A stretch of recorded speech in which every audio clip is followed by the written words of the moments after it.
रविवार का यह पावन दिवस सूर्यदेव की उस अलौकिक महिमा को समर्पित है जिनकी कृपा से हमारे जीवन की नकारात्मक शक्ति दूर हो जाती है। कहते हैं जो भी मनुष्य श्रद्धा और अटूट विश्वास के साथ सूर्य नारायण की इस दिव्य कथा को श्रवण करता है, उसके जीवन में व्याप्त दुख, कष्ट और निराशा धीरे धीरे विलीन हो जाते हैं।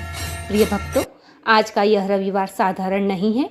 यह वह शुभ अवसर है जब तेज ऊर्जा और जीवन के मूल अधिकार सूर्य भगवान आपके लिए अपनी किरणों से भक्तों पर बरसाते हैं। इस पावन स्मरण से जीवन का अंधकार स्वयं प्रकाश में परिवर्तित होने लगता है और भाग्य में नई उजाला और संचार करता है। आज की वीडियो में हम रविवार व्रत की एक दिव्य कथा सुनेंगे। कथाओं को श्रद्धापूर्वक सुने और पूर्ण सुने। आगे बढ़ने से पहले एक महत्वपूर्ण स्मरण। हमारे शास्त्रों में विशेष रूप से गरुड़ पुराण में सूर्य उपासना को केवल पूजा ही नहीं, जीवन का आधार भी बताया गया है। वहाँ स्पष्ट कहा गया है कि किसी भी कथा या उपवास को अधूरा छोड़ना केवल ज्ञान से दूर होना ही नहीं, बल्कि भ्रम का कारण भी बनता है। जैसे आधा उगा सूर्य संसार को पूर्ण प्रकाश नहीं दे सकता, वैसे ही अधूरी सुनी कथा आत्मा को पूर्ण आलोकित नहीं कर सकती। इसलिए भक्तों, इस कथा को अंत तक पूर्ण विश्वास और श्रद्धा के साथ सुनिए। अब आइए सुनते हैं आज की कथा। साफ कपड़े पहने और सूर्यदेव के सामने व्रत का संकल्प लें। मैं आज पौष मास के रविवार व्रत का श्रद्धा से कर रहा हूँ या कर रही हूँ। आपके व्रत का संकल्प लेती हूँ। सूर्यदेव को नमस्कार करें, अपना गोत्र बोलें, अपने कुल देव को याद करके गणेश जी को याद करें। उसके बाद व्रत का संकल्प लें। तांबे के लोटे में जल, लाल फूल, गुड़ या रोली मिलाए। सूर्य उदय के समय ओम घृणी सूर्याय नमः मंत्र बोलते हुए सूर्य भगवान को अर्घ्य दें। इससे रोग, दोष और ग्रह बाधा दूर होती है। पूजा सामग्री के लिए तांबे का लोटा, लाल फूल, रोली, चावल, धूप, दीप, गुड़, गेहूं, लाल पुष्प और लाल वस्त्र चाहिए। इसके साथ ही भगवान सूर्यदेव की प्रतिमा स्थापित करें। रोली चावल से तिलक करें, लाल फूल चढ़ाएं, दीपक जलाएं। घी का दीपक हो तो सर्वश्रेष्ठ है। लाल चंदन या कुमकुम चढ़ाएं। सूर्य स्तुति, आदित्य हृदय स्रोत या गायत्री मंत्र का पाठ करें। गुड़ गेहूं का भोग लगाएं। पूरे दिन फलाहार या सरल भोजन करें। झूठ, क्रोध, निंदा से दूर रहें। संध्या समय पुनः सूर्यदेव को जल अर्पित करें। इस प्रकार पूरे दिन नियम पूर्वक सूर्य देव का व्रत करें। शाम को या अगले दिन सूर्य देव को अर्घ्य दें। गुड़ गेहूं का प्रसाद बांटे, व्रत का पारण करें। सूर्य देव का व्रत करने से स्वास्थ्य व ऊर्जा में वृद्धि, आंखों के रोगों में भी लाभ, घर में सुख समृद्धि का आगमन, राजकीय कार्यों में भी सफलता मिलती है और मनोकामनाओं की पूर्ति होती है। अब आइए सुनते हैं रविवार व्रत की कथा। एक साहूकार था, उसका बच्चा नहीं था। एक दिन सवेरे वो बाहर गया, देखा एक किसान खेत में दाना डालने जा रहा है। साहूकार से मिलते ही वो वापस लौट गया और कहा कि आज तो शगुन अच्छा नहीं हुआ। किसान की बात साहूकार ने सुन ली, उसका मुंह उतर गया। उदास मन से जब घर गया तो उसकी पत्नी ने उदासी का कारण पूछा। आज क्या बात है? साहूकार ने सारी बात बताई तो पत्नी बोली, आज चिड़िया आई थी तो वो भी बोली बच्चे नहीं यहाँ दाना खाएंगे। इस प्रकार कहकर वहाँ से उड़ गई। साहूकार को क्रोध आया। उसी दिन से सूरज भगवान की आराधना करने लगा। 12 वर्ष बीत गए। राणा दे ने कहा कि हे सूरज भगवान, यह साहूकार आपकी इतने दिन से आराधना करता है, इसकी पुकार आप सुने। राणा दी ने सूरज भगवान से कहा। इतने में ही उसकी मन की आराधना पूरी हुई। पुकार सुनकर सूर्य भगवान ने प्रकट हुए और कहा कि तेरे भाग्य में संतान नहीं है, पर मेरे आशीर्वाद से एक कन्या होगी। 9वें महीने एक कन्या ने उनके घर में जन्म लिया। कन्या जब हंसती तो उसके मुख से हीरे मोती गिरते। मालिश वाली आती और हीरे मोती ले जाती। 1 माह बाद मालिश वाली का आना बंद कर दिया तो उसकी माँ को हीरे मोती मिलने लगे। उनके घर में बहुत धन दौलत हो गई। उसके पिता ने सोचा कि लड़की बड़ी हो गई है, इसकी शादी कर देते हैं। उसकी माँ ने कहा कि मेरे उठते ही इसका मुंह देखने का नियम है, क्यों नहीं हम घर जवाई रख लेते हैं। एक गरीब लड़का ढूंढा और उस गरीब लड़के से अपनी बेटी की शादी करा दी। शादी के बाद रोज सुबह उसकी माँ उसको उठते ही उसके कमरे में जाती और उसका मुख देखती। अब तो लड़के को बुरा लगता, तो लड़की ने प्यार से समझाया कि मेरी माँ उठ के सवेरे मेरा मुख देखती है। एक दिन जवाई ने लड़की को उठा दिया और देखा कि हीरे मोती उसके मुख से गिर रहे हैं।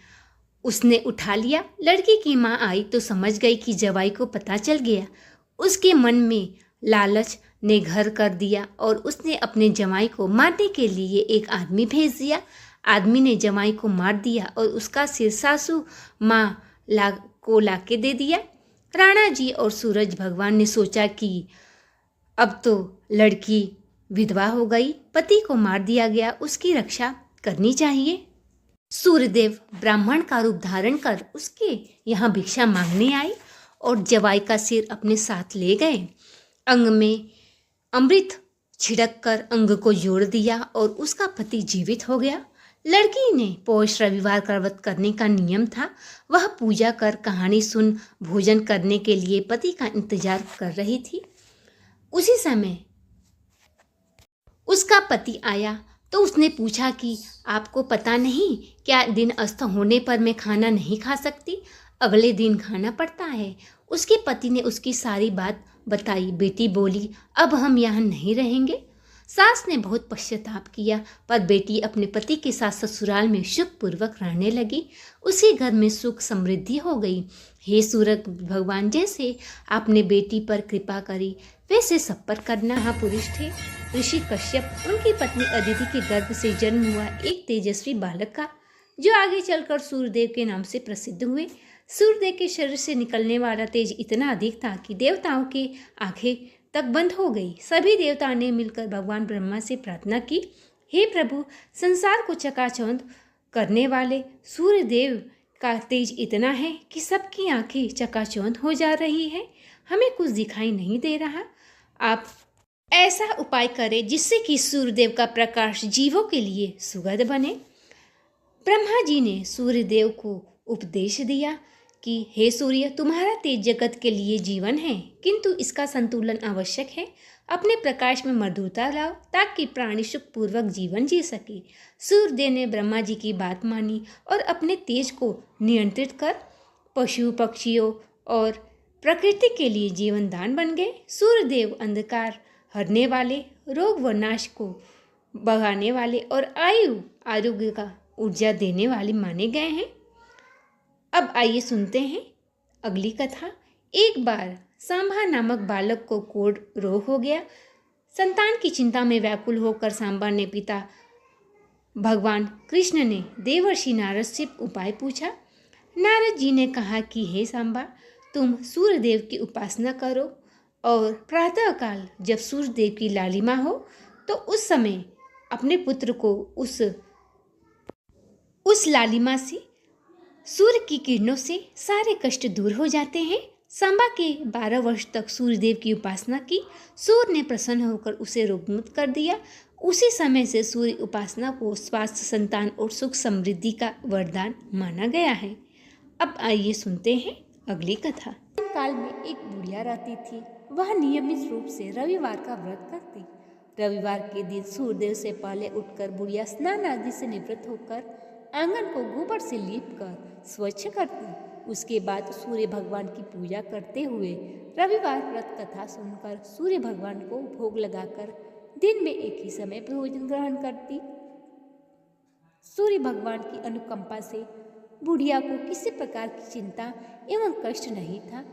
धीरे धीरे उसका घर धन धान्य से भर रहा था। उस बुढ़िया को सुखी होते देख उसकी पड़ोसन उससे जलने लगी। बुढ़िया ने कोई गाय नहीं पाल रखी थी, अतः वह अपने पड़ोसन के आंगन में बंधी गाय का गोबर लाती। पड़ोसन ने कुछ सोचकर अपनी गाय को घर के भीतर बांध दिया। रविवार को गोबर न मिलने से बूढ़ी अम्मा अपना आंगन नहीं लीप पाई और आंगन न लीप पाने के कारण उस दिन बूढ़ी अम्मा ने सूर्य भगवान को भोग नहीं लगाया और इस दिन स्वयं भी भोजन नहीं किया। सूर्यास्त होने पर बूढ़ी अम्मा भूखी और प्यासी ही सो गई। प्रातःकाल सूर्योदय से पूर्व उस बुढ़िया की आंख खुली तो वह अपने घर के आंगन में सुंदर गाय और बछड़े को देखकर हैरान हो गई। गाय को आंगन में बांधकर उसने जल्दी से उसे चारा खिला दिया और पड़ोसन ने उस बुढ़िया के आंगन में बंधी सुंदर गाय और बछड़े को देखा तो वह उससे और अधिक जलने लगी। तभी गाय ने सोने का गोबर किया। गोबर को देखते ही पड़ोसन की आंखें तो फट सी गई। पड़ोसन ने उस बुढ़िया को आसपास न पाकर तुरंत